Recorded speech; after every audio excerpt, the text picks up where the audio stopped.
de Lição em Ação. Eu sou Damares e estou aqui com os meus amigos. Raíssa, da Igreja de Pedras. E eu sou o Lucas, daquela igreja em Inhaú. Hoje nós vamos falar sobre a lição 7, Jesus e Islamismo. Então fique ligado aqui para nos acompanhar. Como vimos, nas últimas 2 semanas nós vimos algumas religiões. A primeira delas foi o hinduísmo, que a libertação precisa ser através de um sacrifício humano, Eu próprio preciso me sacrificar para alcançar o divino. E teve o budismo, que é uma religião não teísta, mas que busca uma ordem espiritual por meio da disciplina, da renúncia, para alcançar um nível divino também. E essa semana nós vamos falar sobre o islamismo. Nós sabemos que o islamismo ele se originou em Meca, por Maomé, e o islamismo, a palavra Islã, quer dizer submissão. E o seguidor do islamismo, que é o muçulmano, quer dizer aquele que se submete. Então, a história de Maomé começa em 570 depois de Cristo, no mundo árabe, ali no Oriente Médio, no mundo politeísta.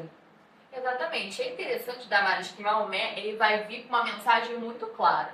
E a mensagem que ele vai trazer é que só existe um único Deus. Então, esse vai ser o principal diferencial do islamismo com relação a todo aquele contexto ali em que vivia na época. É interessante porque o islamismo é uma religião que se popularizou muito. Hoje é a segunda maior religião do mundo, com 2 milhões de adeptos. Embora a gente saiba que é uma religião muito presente no Oriente Médio, hoje, com questões de imigração e etc., muitas partes do mundo tem pessoas com a fé muçulmana, com a fé islâmica, perdão. E aí é importante a gente entender um pouco dessa fé, Um dos pontos principais, além da questão também do único Deus, é uma semelhança que poucas pessoas sabem.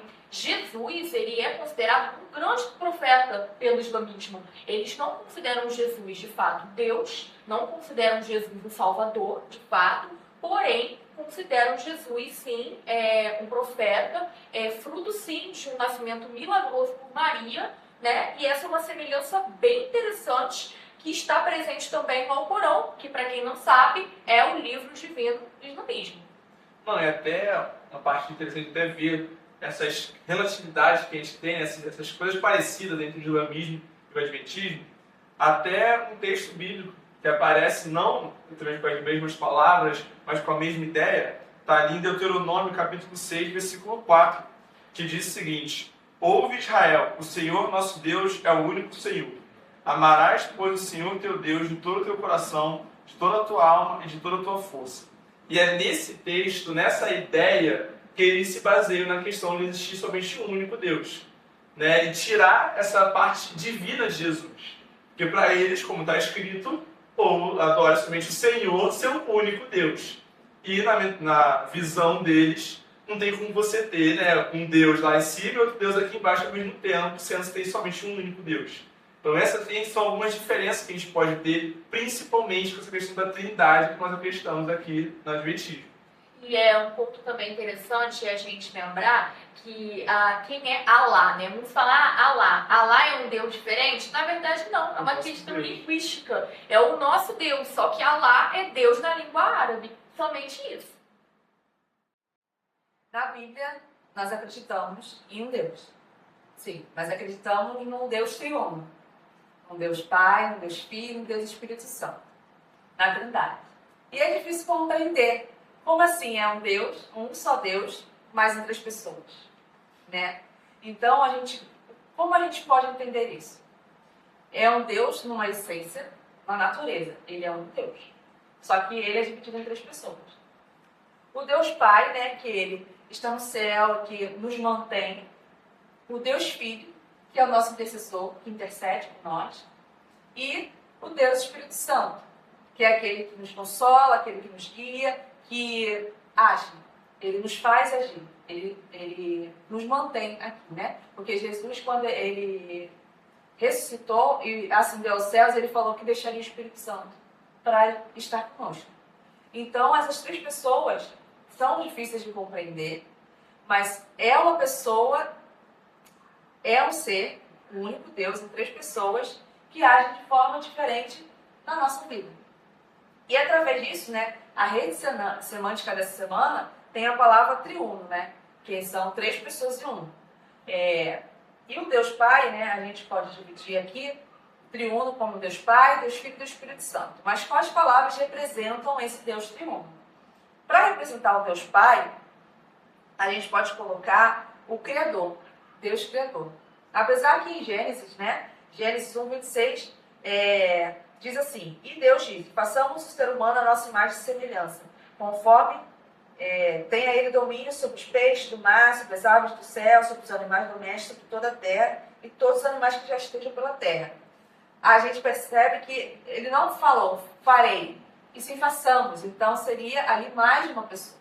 Então a gente vê que desde a criação, as 3 pessoas elas estavam juntas. Né? Então Deus Pai é isso, é o Criador, é o nosso mantenedor. Bom, e o Deus do Espírito Santo, né? Talvez seja o mais complexo de se explicar de todos esses. Não vou me aprofundar tanto, mas o que a gente compreende como cristão é que o Espírito Santo é aquela figura que consola e que guia, né? O Espírito Santo não é uma força, ele sim é uma pessoa que atua desde o princípio, né? Guiando, convencendo, consolando e capacitando. E existe base bíblica para isso que a gente está falando, tá? Eu vou citar aqui algumas passagens, como por exemplo Gênesis 1:2, que fala que o Espírito pairava sobre as águas. Então já mostra que desde o início do universo o Espírito Santo estava presente na criação. E uma outra passagem que eu posso citar é a de Atos 5:3. Na verdade, todo o livro de Atos vai falar ali das ações do Espírito Santo. Aqui, particularmente em Atos 5:3, vai falar do episódio de Ananias e Safira. Né? Eles estão envolvidos ali em uma determinada mentira, para quem conhece a história, e a passagem diz que eles mentem ao Espírito Santo. Então, não está escrito Deus, né? Está ali Espírito Santo, uma outra pessoa da Trindade. Então, é aquele que está ali, né, também, que faz parte da Trindade, tem sua importância, e também é Deus. E lógico que a gente não pode esquecer, né, do Deus Jesus. Aquele ali que se fez 100% humano, e ao mesmo tempo continuou sendo 100% divino, e se fez aqui na Terra para estar aqui do nosso lado. É aquele Salvador, é aquela pessoa que estava ali próxima da gente e entende, e por conta disso ele toma essa posição também como nosso intercessor. E é muito importante a gente falar de Jesus, né? É uma das bases que nós tomamos no nosso cristianismo também, porque Jesus, por ele ser 100% divino e 100% humano, e ter vindo aqui na Terra, viver pela gente e morrer pelos nossos pecados, isso é algo muito especial. Porque mostra que esse Deus que está lá no céu cuidando da gente, que está ali pairando com a gente, dando aqueles empurrãozinhos, Deus ele também se fez ao nosso lado. E a importância também que a Trindade coloca para essa questão. Porque desde o começo, lá, a primeira queda do ser humano, eles já colocaram lá o plano de salvação. Eles já colocaram lá que um deles iria descer aqui na Terra, poder morrer por nós, poder nos salvar do pecado. Porque isso para eles era totalmente inconcebível. Porque eles sabiam o peso que o pecado tinha na vida. Eles sabiam que como o pecado poderia afastar eles, o nosso Deus, né, a nossa Trindade, da sua criação. E eles sabiam que eles não queriam isso. Eles queriam estar próximos da criação. Eles queriam estar aqui do nosso lado cuidando da gente. Por isso que o pecado é algo tão importante, que a gente nunca pode deixar de lado.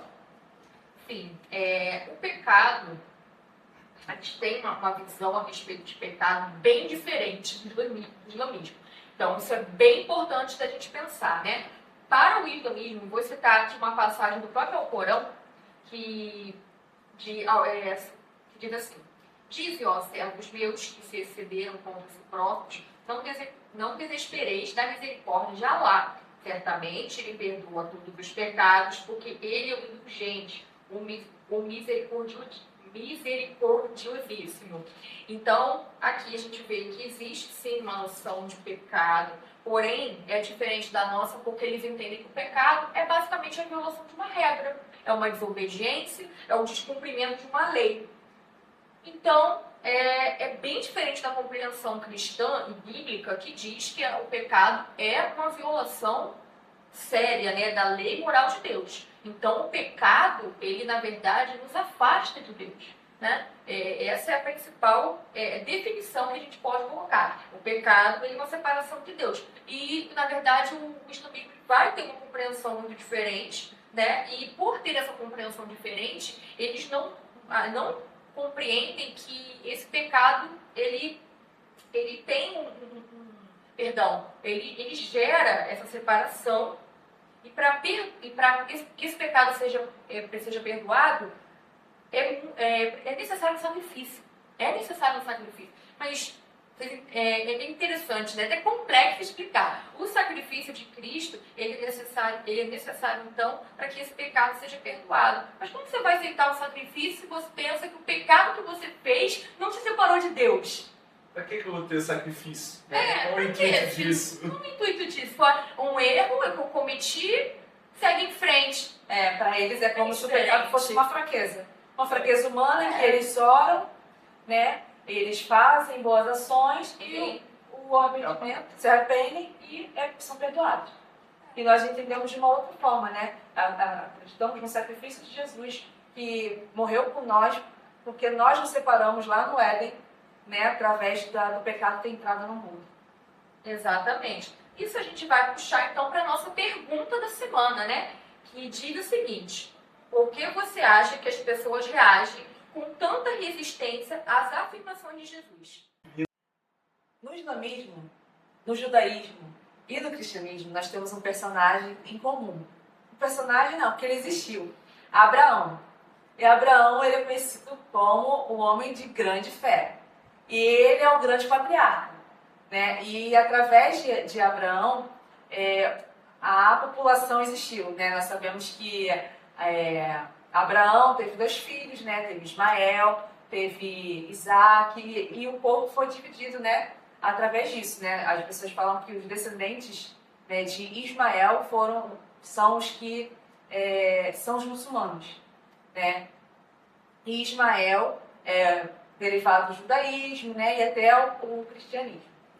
Mas quando Jesus estava aqui na Terra, como 100% humano, 100% Deus, ele realizava curas e milagres. E os judeus achavam que isso procedia de demônios, e não que era divino.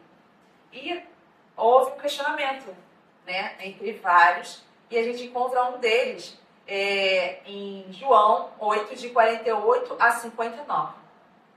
Que os judeus eles questionam Deus sobre ele fazer milagres, né, e ser isso derivado de demônios. E João 8, 48 diz assim: os judeus disseram a Jesus: será que não temos razão em dizer que você é samaritano e tem demônio?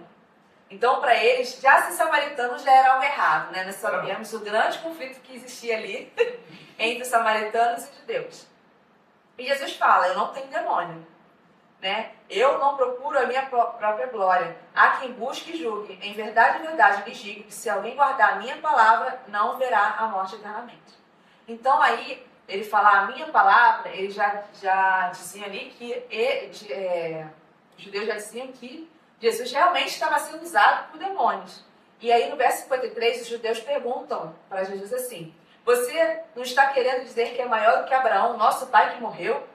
Também os profetas morreram. Quem você pensa que é? E aí Jesus responde em João 8,58. Jesus respondeu: em verdade, lhes digo que antes que Abraão existisse, eu sou. E a gente ouve essa palavra, eu sou, na sacerdente, quando Deus falou com Moisés, através da sacerdente. Então Jesus mostra aqui que ele era Deus, e eles ainda não estavam entendendo isso. Eu acho que essa é a maior indagação que aconteceu durante toda a vida de Jesus aqui na Terra, né? Se Jesus estava aqui na Terra, como é que esse ser, que era 100% humano e 100% Deus ao mesmo tempo? E é uma coisa que até hoje para nós é difícil entender essa relação, né? De como assim esse Deus que é todo poderoso, se fez 100% humano, vai ficar entre nós.